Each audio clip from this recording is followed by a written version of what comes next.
শেখ হাসিনাকে নিয়ে একটি নতুন বিতর্ক সামাজিক মাধ্যমে রীতিমতো তোলপাড় তৈরি করেছে।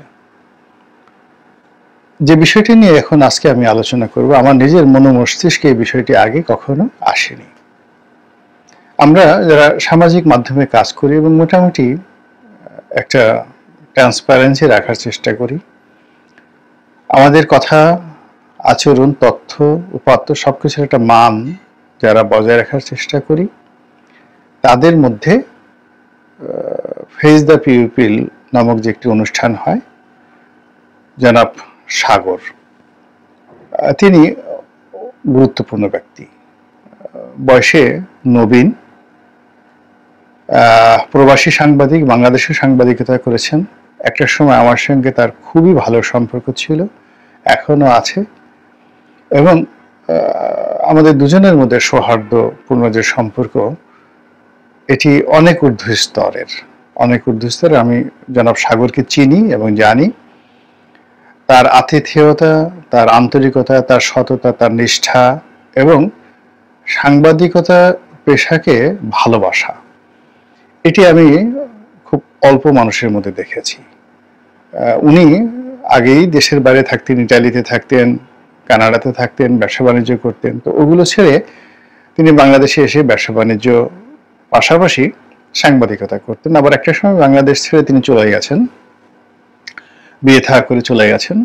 চলে যাওয়ার পর তিনি সেখানে গিয়ে তার ব্যবসা বাণিজ্যের পাশাপাশি আবার এই যে সাংবাদিকতা, এটি শুরু করেছেন। এবং তার যে অনুষ্ঠানটি ফেস দ্য পিউপিল, একটা অনলাইন ভিত্তিক যেগুলো অনুষ্ঠান যারা করেন বা যে অনুষ্ঠানগুলো অনলাইনে খুবই জনপ্রিয় টক শো, তার মধ্যে তার সেই অনুষ্ঠানটি খালেদ মহিউদ্দিনের পর্যায়ের অথবা ক্ষেত্র বিশেষে কোনো কোনো ক্ষেত্রে অনুষ্ঠানের যে ভ্যারাইটি, এটি খালেদ মহিউদ্দিন এখন যেটা ঠিকানায় করেন তা সেটা নয়। তিনি যখন ডিডব্লিউতে ছিলেন, ডয়েস ভ্যালিতে ছিলেন, তখনও তিনি যেভাবে গুরুত্ব পেতেন তার চাইতে সাগর সাহেবের যে অনুষ্ঠান, সেই অনুষ্ঠানের গুরুত্ব আমাদেরই বাংলাদেশের পাঠকদের কাছে কোনো অংশে কম নয়।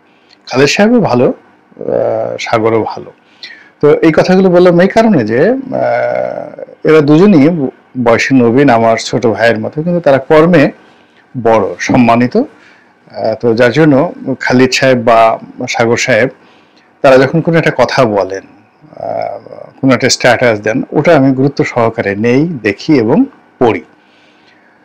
তো জনাব সাগরের একটা ফেসবুক স্ট্যাটাস দেখলাম যে তিনি এরকম একটা ফেসবুক স্ট্যাটাস, অন্যের একটা ফেসবুক স্ট্যাটাস তিনি দেখেছেন, এবং তার সেই বক্তব্যগুলো, অর্থাৎ যে স্ট্যাটাস যিনি দিয়েছেন তার সেই বক্তব্যগুলো জনাব সাগরের দৃষ্টি আকর্ষণ হয়েছে এবং তিনি একমত পোষণ করেছেন বলে সেটা আবার শেয়ার করেছেন। এবং সেটা শেয়ার করার কারণে তিনি, যেহেতু জনাব সাগর আমার ফেসবুকের সাথে জড়িত, তো আমিও সেই বিষয়টা দেখলাম এবং আমারও মস্তিষ্কে কিন্তু বিষয়টা নাড়া দেওয়ার কারণেই আজকের এই শিরোনামে কথা বলার চেষ্টা করছি। প্রশ্নটা হলো, শেখ হাসিনা কি দিল্লিতে, কলকাতাতে, আগরতলাতে নাকি ঢাকাতে? এটা কি বুকে হাত দিয়ে আমরা কেউ বলতে পারবো?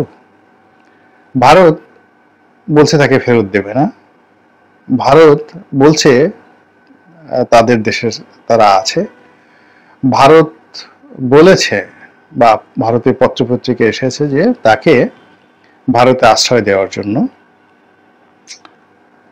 যাকে বলা হয় একটা পলিটিক্যাল ঐক্যমত হয়েছে, সমস্ত রাজনৈতিক দলগুলো বৈঠক করে তারা সেখানে তাকে স্থান দিয়েছে। 2 নম্বর হলো যে আমরা পেপারে দেখেছি বা খবর শুনেছি যে তাকে ট্রাভেল পাস দেওয়া হয়েছে, ইত্যাদি ইত্যাদি অনেক বিষয়, এবং তাকে আশ্রয় দেওয়া হয়েছে, তাকে